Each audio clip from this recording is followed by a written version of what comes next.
Chapter 129, Chainsaw Golden Centipede. Translator, Skypharaoh. Editor, Skypharaoh. When Fang Yuan woke up, it was already noon of the second day. His headache was gone, and the intense pain had vanished completely. He touched his ear subconsciously, the sense of touch no different from before. It was as if the cutting of his ear never happened last night. He climbed down from his bed, finding a mirror to look at himself. In the mirror, a young man's face was shown. He was not handsome, but his dark, abyss-like iris made him stand out from mortals, showing a special, unique coolness and charisma. The young man's ears were the same as any others. Last night, when he planted the Earth Communication eargrass, Fang Yuan's right ear was plump and big, his ear drooping till it nearly reached his chin. But now it was completely normal from appearance. There was nothing different. This is because his body and the Earth Communication eargrass had gotten used to each other.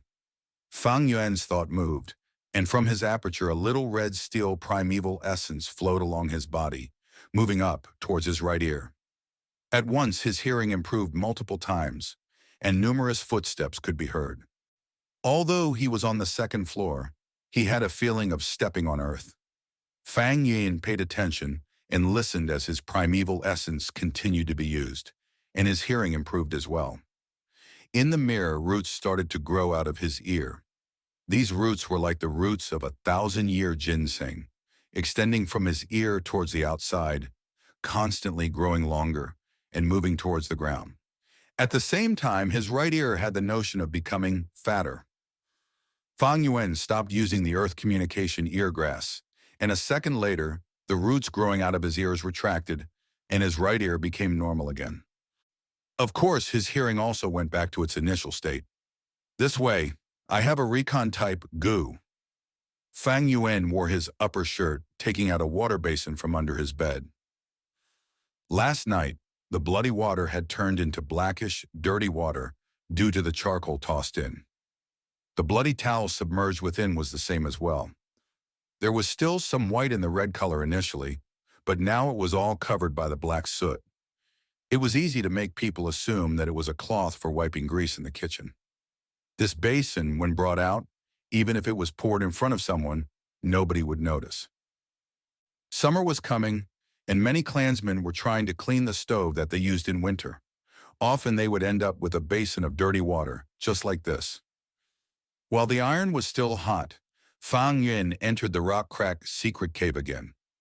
This time he did not enter empty-handed, but caught a deerling outside and tied his forelimbs together.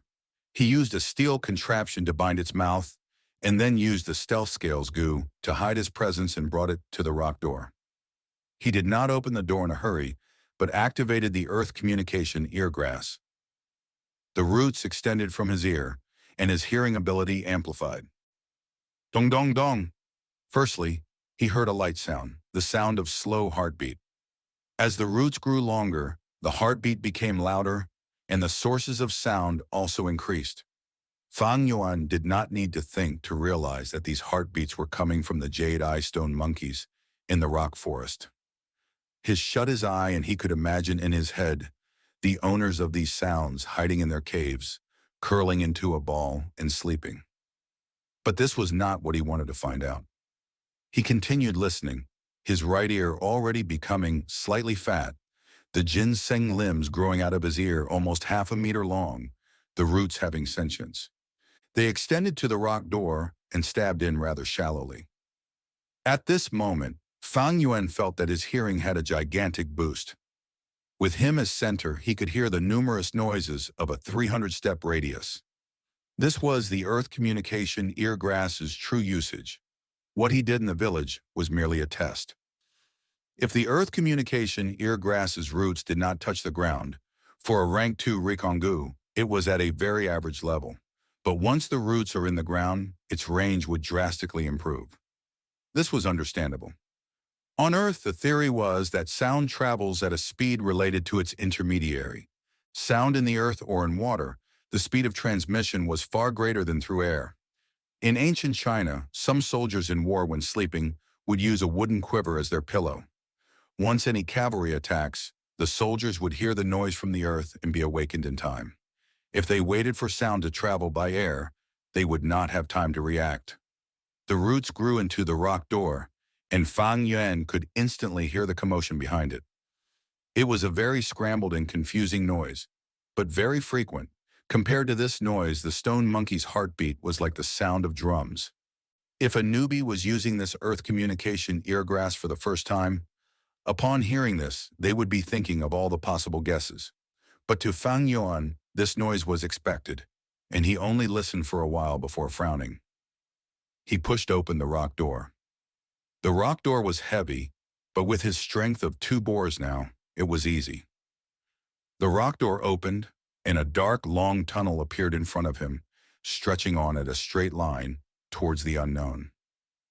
Fang Yuan untied the deer he had caught and tossed it into the tunnel.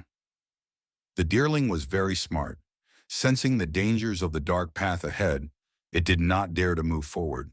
Its huge eyes stared at Fang Yuan, showing fear and a begging intention. Fang Yuan snorted and threw a moonblade. This moonblade was controlled to be small, slicing vertically and inflicting a light wound on the deerling's body. The blood gushed out from its wound, and under the pain, the deerling's fear towards Fang Yuan won, and it rushed into the dark tunnel. Darkness soon engulfed it.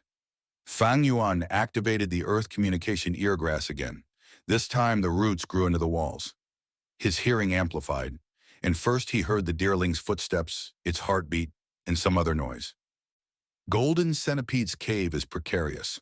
Earth communication is the way to avoid the disaster. Fang Yuan knew in his heart that these noises were the movement sound of a centipede. In his ear, he could hear the deerling's cries. Evidently, it had gone into the cave and met the centipede. Fang Yuan could see the image in his mind, the flustered deerling attacked by a centipede swarm, completely engulfing it. The deerling turns around in fright, and as it kicks its young hooves, it felt the sense of death approaching and gave cries for help. Uncountable number of centipedes climbed onto its body, and the deer laid on the ground, rolling and struggling. Only after a while later, its heartbeat stopped. The centipede army started to consume the deerling meat on its body. Fang Yuan's gaze shone as he heard a special sound. This sound was like a buzzing, like the turning on of a chainsaw. It was full of arrogance, dominance, and wildness. If a newbie heard this, they would be confused. But with Fang Yuan's experience, he could guess the identity of this sound at once. Rank 3, Wild Goo Worm Chainsaw Golden Centipede. This was the Worm King in the centipedes, the true killer in the centipede cave.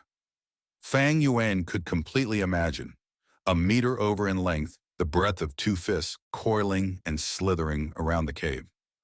On the 2 sides of its body, there was a row of sharp, saw-like teeth.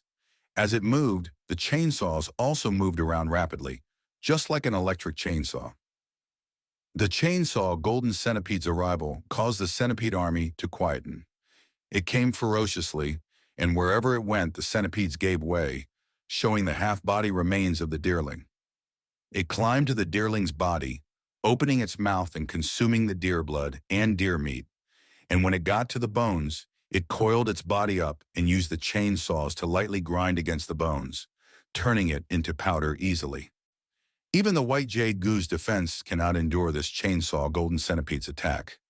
It seems that the flower wine monk's intention is to make me use this earth communication eargrass and avoid the centipede. But I have the spring-autumn cicada, so to subdue this chainsaw Golden Centipede, it is not impossible. Fang Yuan had a thought in his head. He was overjoyed at this prey. The chainsaw Golden Centipede was an outstanding goo worm. If it was his to use, it would be another strong method of attack. Only that, in order to subdue this chainsaw Golden Centipede, even a rank 4 goo master would have to expend a lot of effort. Catching and killing are 2 things. The former is way harder than the latter. Wild goo worms were all crafty, and if the chainsaw Golden Centipede saw something amiss, it would burrow into the ground and escape. If a goo master did not have a burrowing method, how can he give chase? But Fang Yuan had the spring-autumn cicada. Thus, as long as he caught this chainsaw Golden Centipede and released a hint of the spring-autumn cicada's aura, He would make the goo worm cower and not dare to move. Spring-autumn. Cicada was a rank 6. Its aura was extremely powerful against rank 1 to rank 4 goo worms. But against rank 5, it had less effect. And towards other rank 6, there was no deterrence force in it. This phenomenon is very interesting, but actually human society is just the same. Towards someone outstanding, people would envy, worship, and admire. But to someone who was only slightly better performing, they would dare to offend and was mostly competition and jealousy. I am only at rank 2 middle stage now, hence to subdue this rank 3 chainsaw golden centipede. It is possible, but still too early. Fang Yuan assessed. Rank 2 goo masters should use rank 2 goo worms, which is the most appropriate and most useful. Of course, rank 2. Goo masters can also own rank 3 or even rank 4 goo worms. But this was not common. Firstly, the higher rank the goo worm, the more expensive it is to feed it. Secondly, they become harder to use and require more cost when activating. Like a baby trying to wield a large hammer, if it forcefully tried to, it might pull a muscle due to the hammer's weight and smash its own leg. The deerling has already alerted the entire colony.